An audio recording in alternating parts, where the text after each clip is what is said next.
Session d'octobre, session plénière à Strasbourg du 2 au 5 octobre avec une quinzaine de gros dossiers dont un temps fort, le débat sur le Brexit, c'est-à-dire sur les progrès, sur les termes du divorce qui donc conditionnent la suite et la négociation des accords avec le Royaume-Uni. On doit d'abord divorcer, parler des droits des citoyens, parler de la situation et donc des solutions à trouver en Irlande du Nord, parler des engagements financiers du Royaume-Uni à l'égard de l'Union européenne et après seulement, après le divorce, on commencera à traiter donc des coopérations notamment économiques avec le Royaume-Uni, entre l'Union européenne et le Royaume-Uni.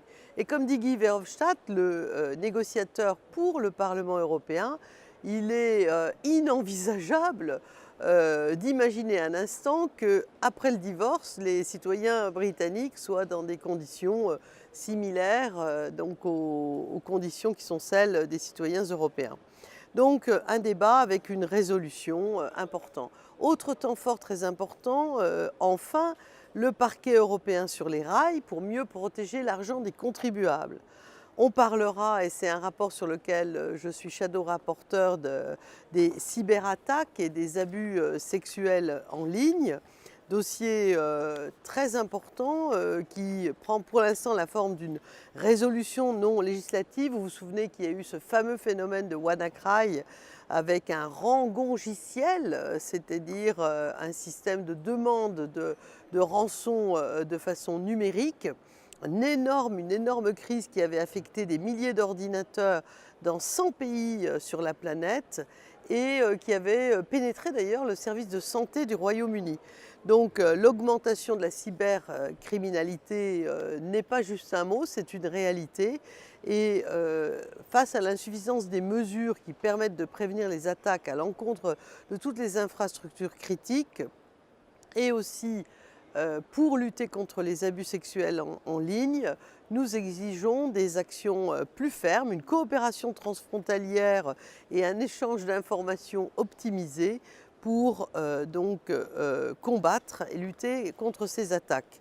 Vous retrouverez les détails, bien entendu, sur mon site par rapport à cela. On parlera aussi transport avec la grève du transport imposée plutôt chez Ryanair, qui a affecté, elle, des milliers de passagers. Et nous allons demander à la Commission européenne de garantir un peu mieux le respect total des droits des consommateurs que sont les passagers. On parlera aussi sécurité des navires qui transportent des passagers, en clarifiant les règles, en les toilettant, en les modernisant de façon à ce qu'il y ait un petit peu plus d'efficacité dans ce domaine.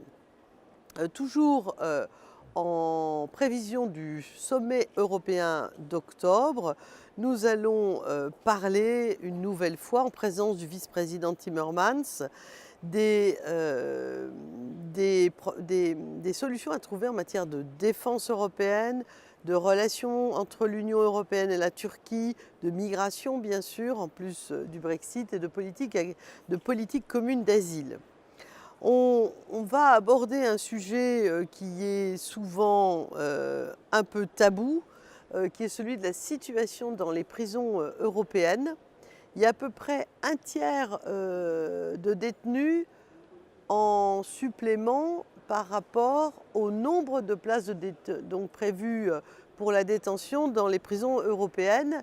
Et mon pays, la France, n'est pas dans la situation la plus glorieuse à cet égard. Donc il y a un débat là-dessus parce que derrière cette situation apocalyptique des lieux de détention en France, et aussi spécialement de la discrimination qui est faite à l'égard des femmes détenues qui doivent purger évidemment aussi leur peine, mais qui ne sont pas mises dans les mêmes conditions que les hommes parce qu'il n'y a pas d'atelier, etc.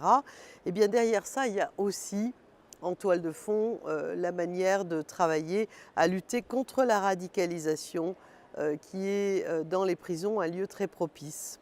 Voilà. On parlera un sujet qui me tient très à cœur, qui concerne les enfants, c'est-à-dire la multiplication des mariages d'enfants, de ce qu'on appelle les mariages précoces, ou bien des mariages forcés et donc de la protection que nous devons apporter à ces jeunes filles, bien sûr, contre les abus et les violences. On parlera une nouvelle fois dans un rapport de la commission femmes des désavantages que les femmes continuent de connaître dans leur vie professionnelle par rapport aux hommes.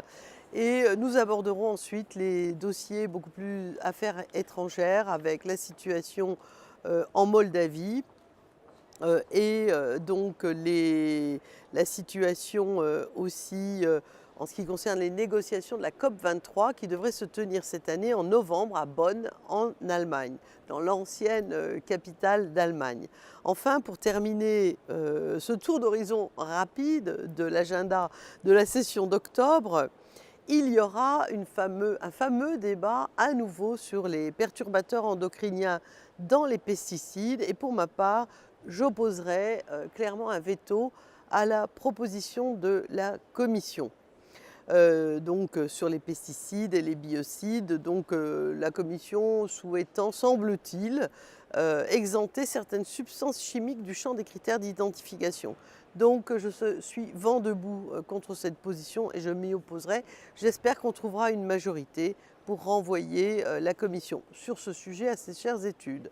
On parlera aussi d'un élément très concret, c'est-à-dire des vols et des dommages que subissent les transporteurs au passage des frontières, au point de contrôle des frontières.